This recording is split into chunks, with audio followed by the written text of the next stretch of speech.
I am a coach, a trainer, consultant, but basically more than anything else, I would define myself as an educator.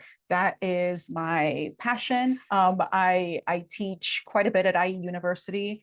I love it there. It's a great place for innovation. It's a great place, yeah, for me to be able to do the work that I love, and I can apply what I learn from ADHD coaching to classes with my students. Because if there's one thing that I want you to take away from this is when we talk about inclusion, we mean inclusion, right? So I know that sounds kind of redundant. When we talk about inclusion, we mean how do we include without excluding people who were previously included, right? So how do we catch a wide net and include as many people as possible? So what we learn to help folks that are more vulnerable, it's also going to benefit other folks as well. So if you could write in the chat for me real quick, just a couple of words, what would make this session a worthwhile investment of your time? Especially for those of you who are here in CET time, Europe time, it's hot, it's after lunch, you're sleepy, you're tired, but you decided to come. So what will this be like? Oh, I could have taken a nap, but I'm glad I didn't. I'm glad I'm here. What would make that? What would make these oh, look at that Midwest of the US. I just woke up. I could have slept in a little bit more, but I'm here. What would make this a worthwhile investment of your time? And thank you for getting up early to be here with us. If you could just type in the chat, just a few words. Don't be shy.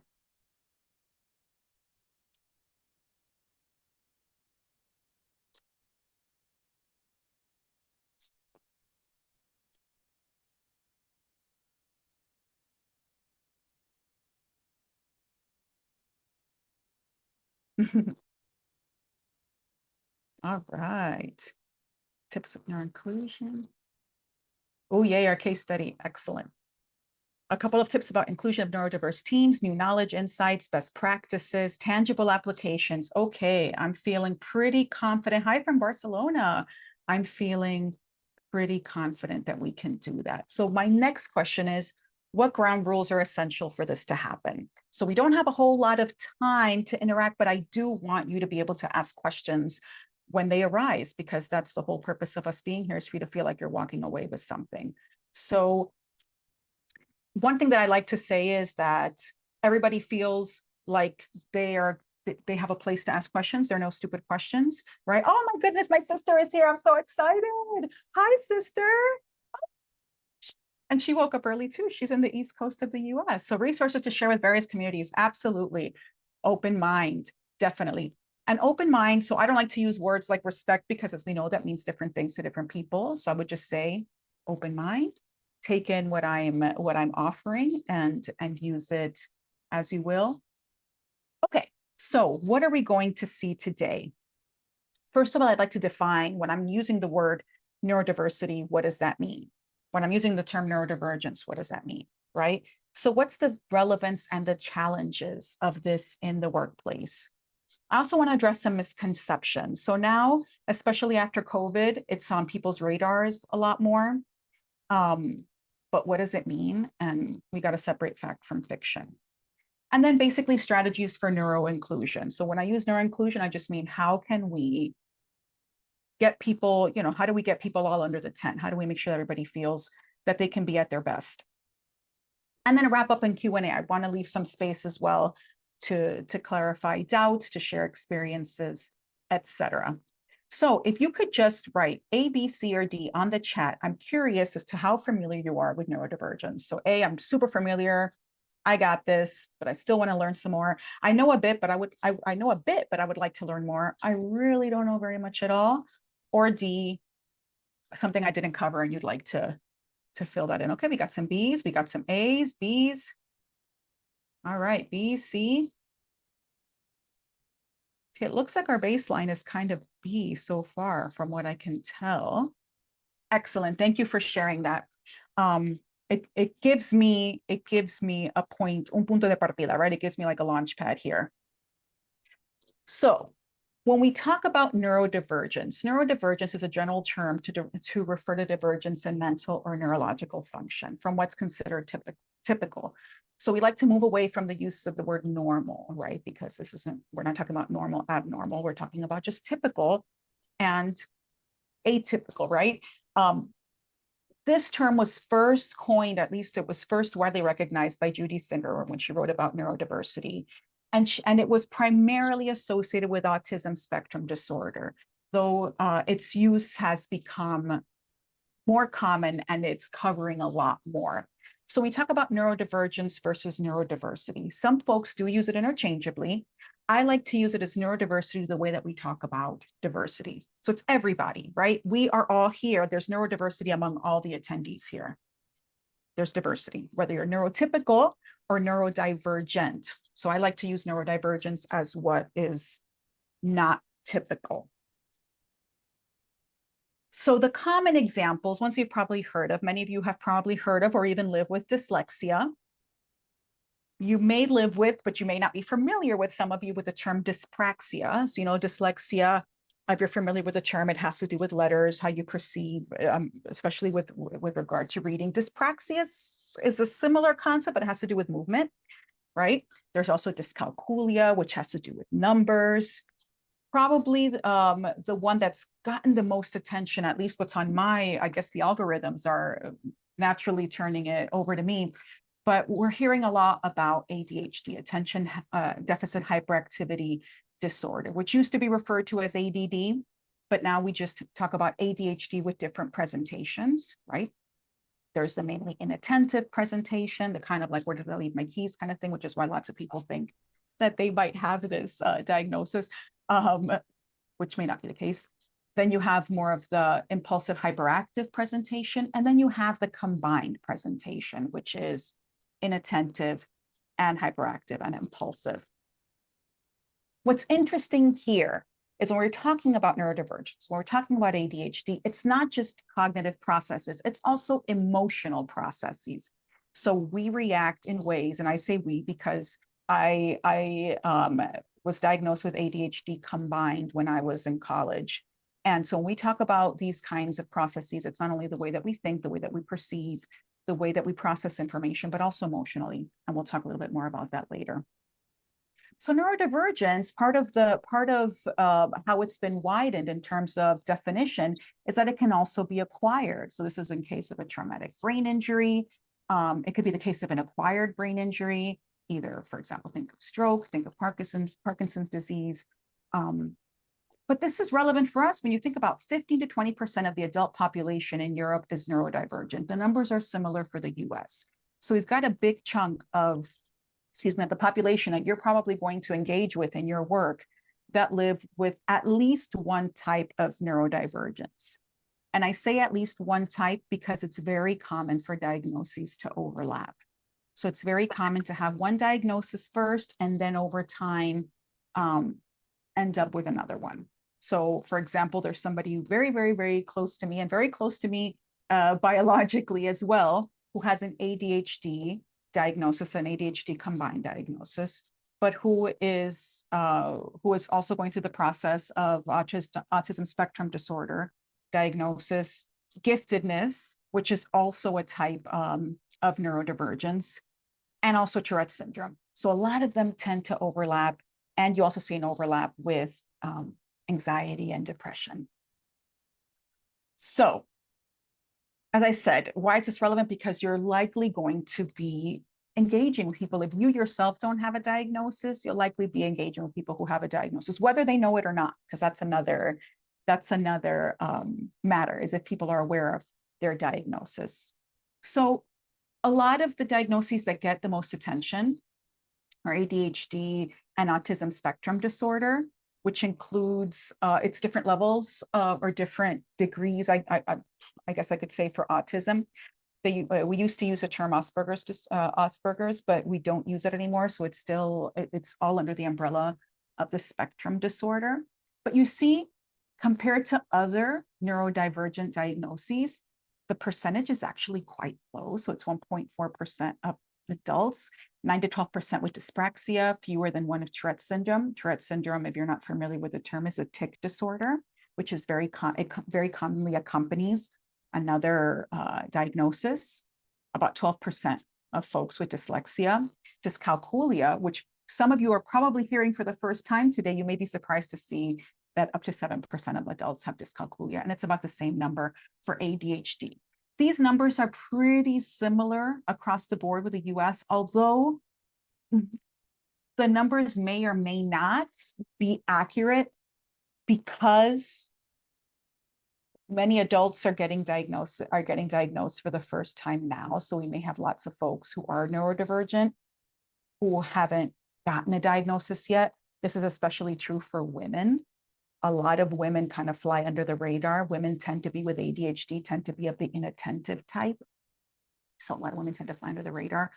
Also, sadly, there are diagnosis mills, for lack of a better term. People are looking at TikTok, social media a lot. Oh, where are my glasses? They're sitting on top of my head and I can't find them. I can't find my phone. I must have ADHD. And there are places that take advantage of that, sadly, to overdiagnose. So the numbers may or may not be quite accurate.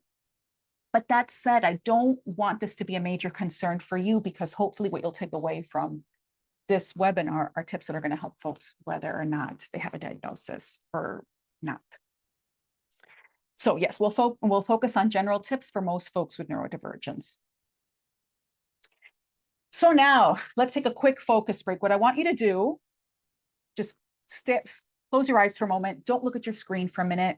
Give your eyes a break. If you have other tabs open on your computer, close them now. This is your chance. I can see you. I can see you multitasking. So try to keep that closed, rather close off those other tabs. And then once you do that, just take a minute to close your eyes, not look at the screen. Take a deep breath. Okay, so why do I do this? These focus breaks are really helpful for neurodivergent folks and for everybody else, because it helps mark a transition, the transition from one activity to the next. This is especially useful. Imagine you're at a conference or you teach and your students, your learners are coming in from the hallway, they're all talking, and if you start new, especially for neurodivergent folks, it's really hard to make that transition to a new activity. So whatever you can do that can effectively help folks focus is great to mark that transition. I can do anything from what I just did now. Make you think, like, you know, like when the professor, you're kind of daydreaming and the professor says, Anna, answer the question. All of a sudden you go, whoo, hey, what, that was me. Well, it's that same kind of thing. Close those extra tabs, or just close your eyes a little bit, just something to help you move on to the next thing.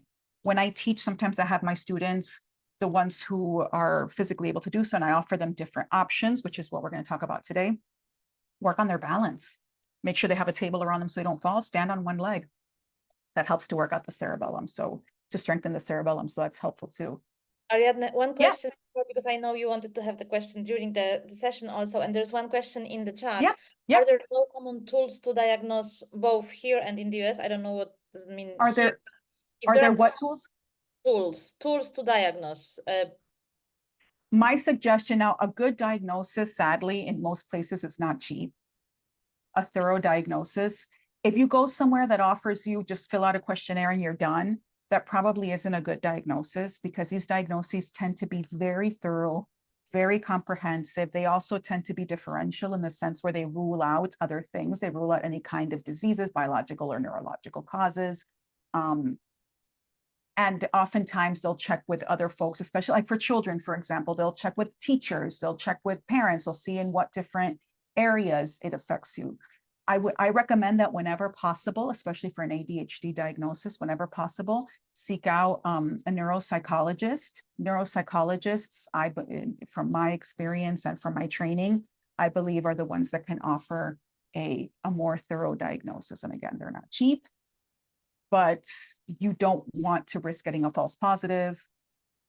If they do, oh, here's just a questionnaire, fill it out, or in one session you get diagnosed, because I've heard this happen many, many times. And not getting an accurate diagnosis can be as harmful as. Yeah, and I think it's extremely important what you are saying, because I'm in the process now, and I went to the psychiatrist, not the psychologist. It was also like painful to do this, to go there, because I have to go to a psychiatrist. and the process started. So because the psychiatrist is not so completely sure, she sent me for tests and so on. And as I was doing all the tests on Instagram and Facebook, because I'm receiving now a lot of them, I was scored everywhere as Everywhere very high. high, with a very high score. So I think it's important to search for a professional help, right? Absolutely. And as you saw before, there's a lot of overlap. So one could be mimicking another. So you want to make sure that it's thorough, because maybe you went in for an ADHD diagnosis, but you may walk out with another diagnosis.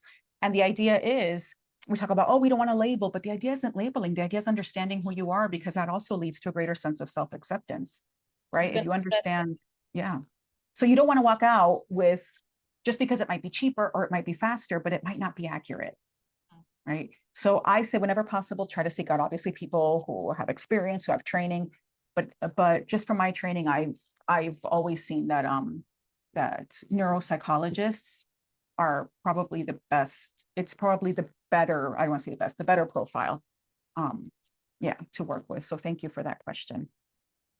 So just in terms of compliance, there's I tried to cover our different constituencies here. But you see in the US and the EU and the United Kingdom, there are different kinds of disability regulations, especially regarding the workplace, depending on the level of impairment or the level of how your neurodivergence impacts you. It may or may not be covered under these laws. And then usually the compliance is more flexible work hours or just accommodations. However, I have them here, and you'll get the information later on. I have it here so you can see what the compliance is, but I just think, don't be a jerk, just inclusion is just the right thing to do. It's just, it's just the right thing to do. I mean, do you really need to have a law to tell you to be cool? So what are some myths about ADHD? Neurodivergent individuals are less capable. Now, again, when I talk about these are all generalizations, right? We're talking about generalizations when I give information here. Each person is unique, as we know, but absolutely not. Neurodivergent folks are not less capable. Neurodivergent folks are as capable as anybody else.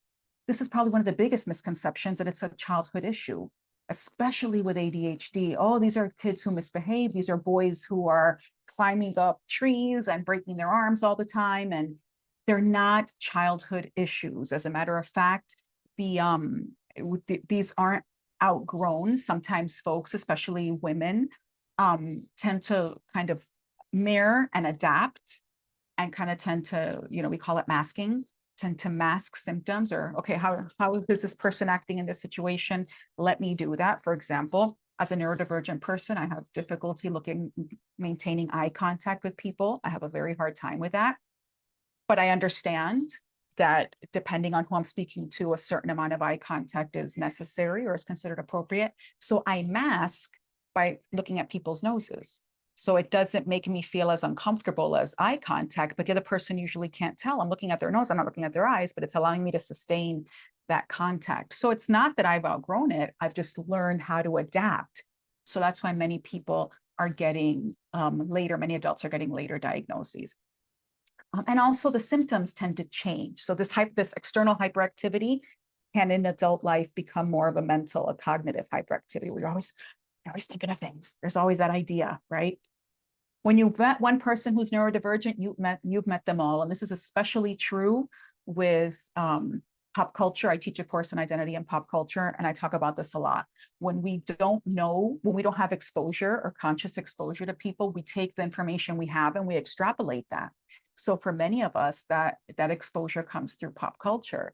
So for those of you who are around my age, these 70s, 80s kids, probably the first time you heard of autism spectrum disorder was with Rain Man. So you may have begun to think everybody who lives with autism spectrum disorder is like Rain Man, and that's not the case, right? So everybody has different presentations of neurodivergence. Neurodivergent individuals cannot succeed in professional roles. This is absolutely not true. This is absolutely not true. We see many, many famous people, many Olympic medalists. There are tons of folks that are neurodivergent, and that exposure is especially helpful. So regarding challenges, and I appreciate, I can't see the chat box, so there are questions coming up, feel free to interrupt me.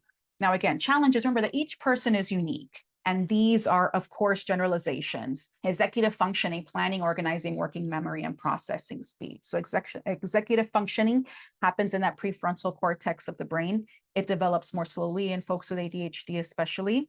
And this is pretty much the command center of the brain. This is what helps us make higher order decisions, organizing, measuring risk, that sort of thing.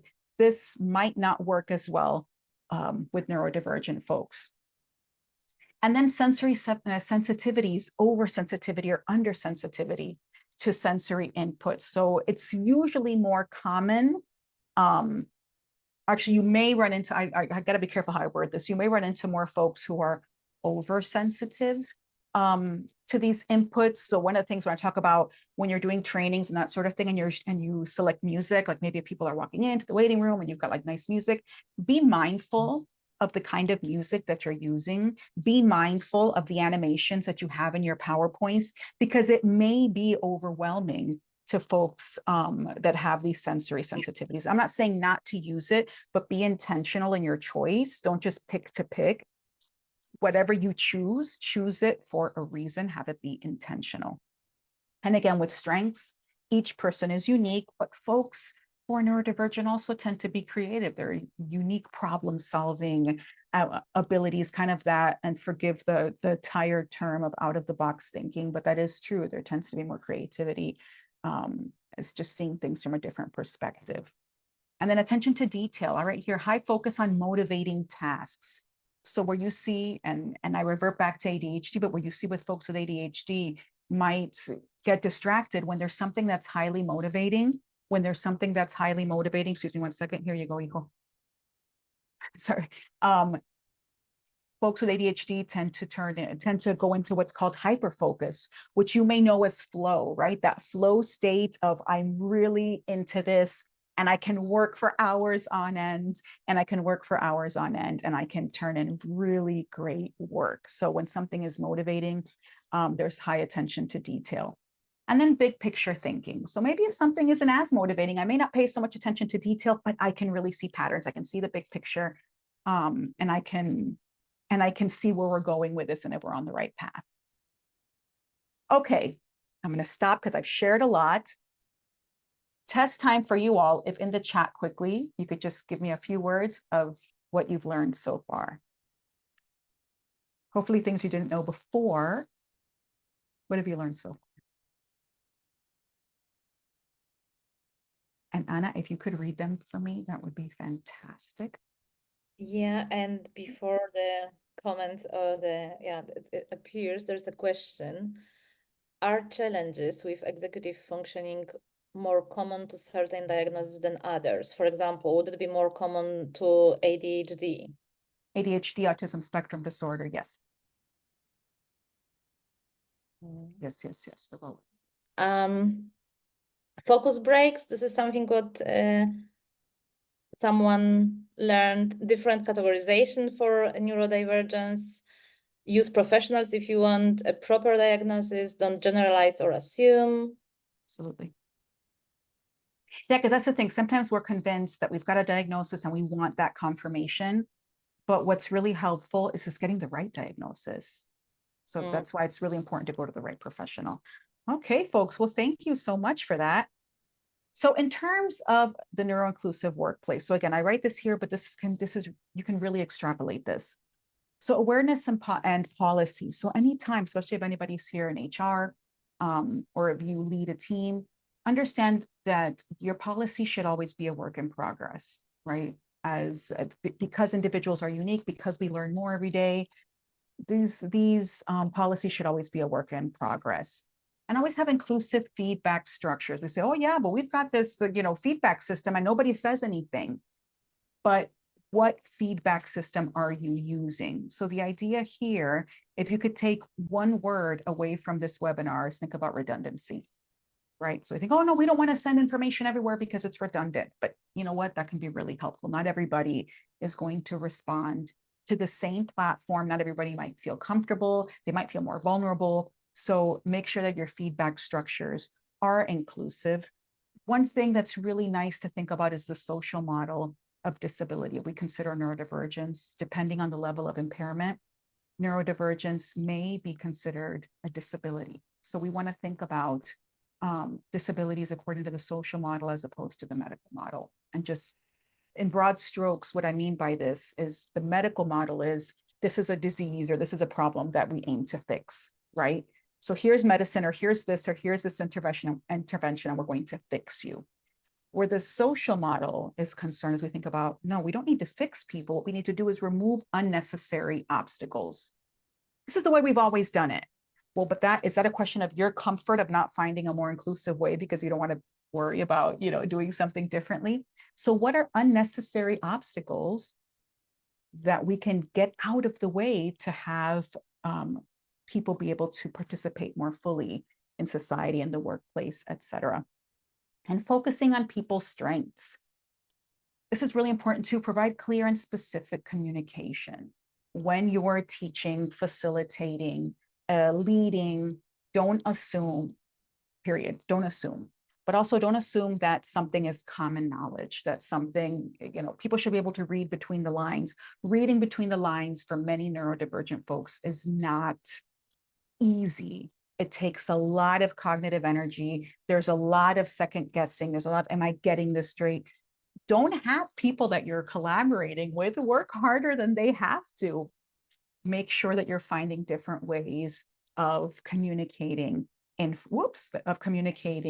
information. So encourage preference-based interaction. Regularly ask employees, for example, how they prefer to communicate and receive feedback.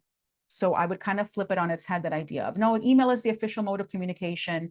Everything else, it would just be redundant. I invite you to think about it differently as how do I get different folks to engage to make sure everybody's getting the same information? So supportive practices like flexible working conditions, the use of personal devices for reminders and task management. If it's not on my calendar, it doesn't exist in my life. That is a fact. If it's not on my calendar and I don't get a notification for it, it's like it doesn't exist. So it's important to understand that folks are going to need help with that. And then what we're going to focus on now, and then I'm going to leave you to create yourselves, but what we're going to focus on are universal design principles. When I talk specifically to educators, I talk about universal design learning, which is similar to this, but here are just universal design principles. So what is that? It's creating environments and products that are accessible and usable by people with the widest possible range of abilities, disabilities, and other individual characteristics. So we're not focusing on singling anybody out, any particular collective out, any particular ability or disability out. We're looking to cast as wide a net as possible so that folks can engage with service, product, information, etc. So the goal is to be inclusive from the beginning rather than being reactive, right? Rather than trying to backtrack. So there's 7 principles here. What we want to do is equate with non-stigma, or rather make it equitable with non-stigma. Whoops, my apologies. Where did I go? Here we go. To be equitable with non-stigmatizing use. Again, we don't want to call people out. Not everybody feels comfortable disclosing their neurodivergence or their invisible disability. So we want to make sure that we're equitable. Why isn't this going forward like I want it to? What is happening? Here we go. Flexibility in use and choice of use. And I'll give you some examples of these later on. I'm going to give you a handout for this, so you'll be able to see examples of how this relates to neurodivergence. And it's simple and it's intuitive because that's what's going to make it sustainable. Okay. Redundant information presentation. So you sent it out an email, great. How else can we send it out? Can we send it out verbally? Can we do this in a meeting? Can we have a one-to-one meeting? Can I send it out on Slack also? Can I send it out in a bulletin if people maybe might like that format? Minimization of adverse consequences due to error. And this could be as simple as how you mentor people, how you work with them. What is the approach to errors? What is the approach to mistakes? Is it more of a mentorship approach, or you say, okay, what happened here? How can we create a firewall to keep it from happening in the future? How can we learn from this situation so that it doesn't happen in the future, as opposed to making it person-centered? That you made the mistake because you're faulty, because you didn't understand. No, what happened here? What was the breakdown? And how can we work together to keep it from happening in the future? and low physical effort. The same as I had written before, for it to be sustainable, it has to be something that can be easy to implement and easy to use, and appropriate size and space for approach and use. So whatever the person needs to work or to carry out their learning or to carry out whatever it is that the objective is, how accessible is it? Is it something that is accessible in terms of space, in terms of access to that? So now we're going to apply this to neuroinclusion. And this for if you're coming from an HR perspective or a manager perspective, or from a facilitator perspective, and you're thinking about presentation, whenever possible, try to find out who's in the room. And this, especially if you're a manager, this works out quite nicely because you usually know your team and who you're working with. Because if you know in advance, you can target the approach much better. Communicate deadlines clearly and in different formats. The more senses that are involved, the better. So in writing, verbally, if auditory. So communicate deadlines clearly and in different formats. And this is really helpful. Break down tasks into small chunks. Excuse me. We know that by the end of this course, or by the end of the quarter, the financial quarter, this is the outcome that we want. For example, by the end of the course, I want you to put together this case study. Okay, that's for learning or for work. By the end of this quarter, this is the objective that we have. That's great, but don't leave it at that and then give people free rein, because many folks with neurodivergence are going to be so overwhelmed, they're going to enter what's called task paralysis, and it won't get done, or probably won't get done until the last minute, and it won't be the quality work that folks are definitely capable of delivering.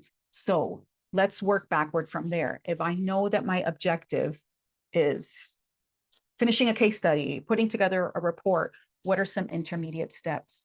What are the deadlines for those intermediate steps? So helping people break it down into smaller chunks and giving deadlines for those chunks, and follow through with those deadlines. So the accountability, the more authentic it is, the more powerful it is. In other words, if it's just, yeah, just have it by Friday, but it's an artificial deadline, it won't be as impactful as a deliverable with some kind of accountability. Am I explaining myself clearly? Is this resonating? Does this make sense? Okay, great, thank you. Multisensory approaches, again, the more senses that are engaged, the better. I'm very unpopular for a period of time in my classes, because the part of my class where I lecture, I don't allow students to use devices unless it's a strict note-taking app, because I firmly believe that we learn more by handwriting than by typing. I said later on, if you want to pass your notes over to a laptop, fantastic. But the more senses, the better. And I prefer paper notebooks to tablets, just because also the notebook has a certain smell to it. There's a different texture to the pages. It also helps with recollection. You can all probably remember, if you're close to my age, when you were taking exams, you could probably visualize where on the page that part that they were asking you about was. So the more senses that are involved in learning, or just the sharing, the transmission of information, the better. And if you notice, these things that I'm writing about, they're applicable for just about anybody, right? It's not just folks who are neurodivergent. And provide a variety of materials to try to engage the different senses, but be careful to overstimulate.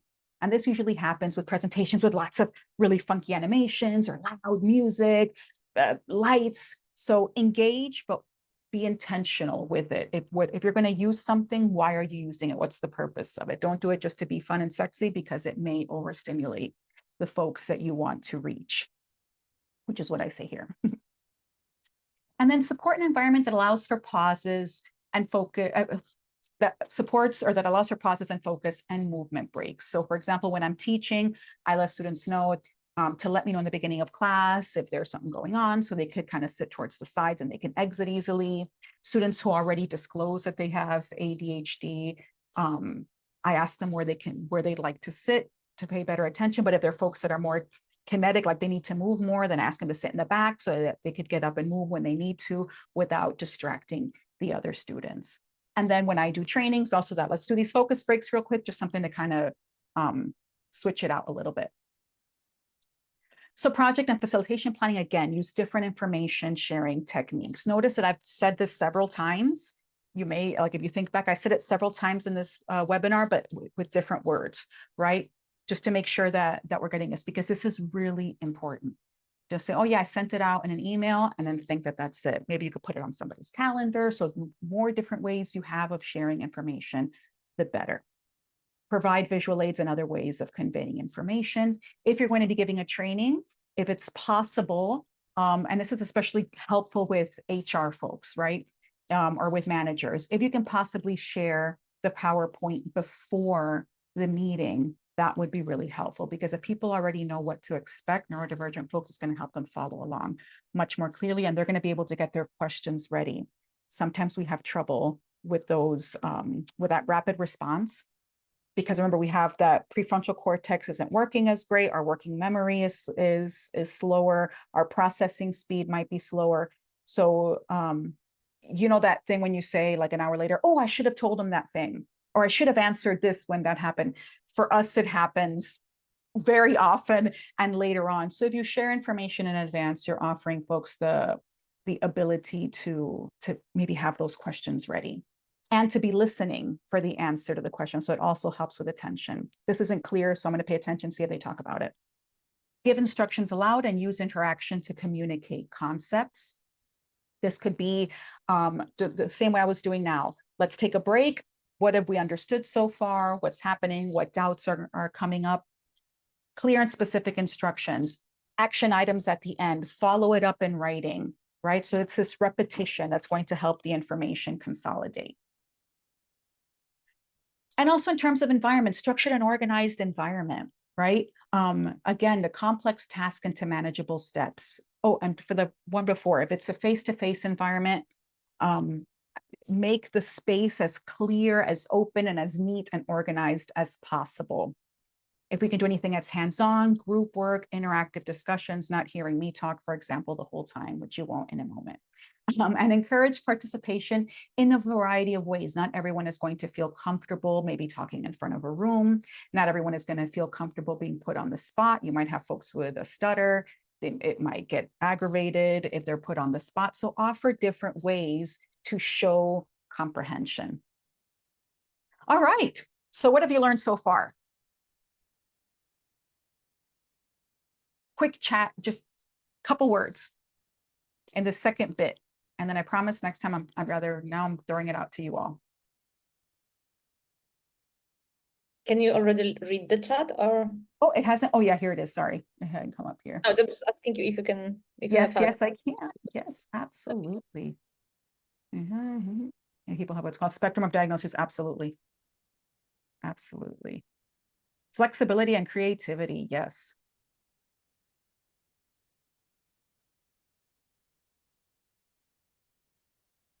Okay, yes. Disability social construction, I love it. I love it, absolutely. Yeah, empathy. Empathy, redundancy, but redundancy, so it's the same message, but in different ways. And that's really helpful. Okay. So some final tips, because I'm cognizant of the time and I want to give you all a chance to chat a little bit. Folks with neurodivergence tend not to read serif fonts very well, like Times New Roman, even though we use Times New Roman a lot.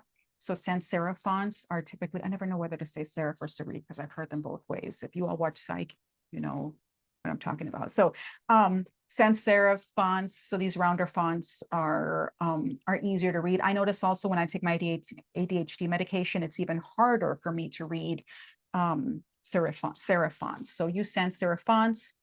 There are several apps out there that are free, that are color contrast analyzers, which when you're preparing presentations, you can compare the foreground to the background to make sure that the color contrast is sufficient for folks with different types of neurodivergence, also for like folks who have color blindness, for example, to make sure that you can read it, because what might look really pretty to you might be illegible to somebody else. So there's one I use called just that, color contrast analyzer.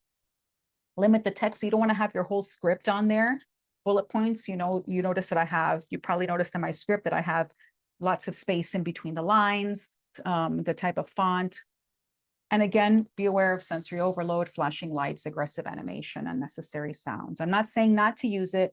If you have a brand and you want to use your logo and it's like a really cursive calligraphy font, by all means use it, but just be intentional with what you're using. Maybe that could just be for your logo, but for everything else, or if you're using a newsletter for everything else, make sure you use a simpler font that's more accessible.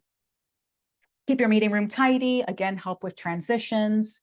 I love using this, a visual timer. If you're neurodivergent yourself, you can download an app for your desktop. There's, just to show you here real quick.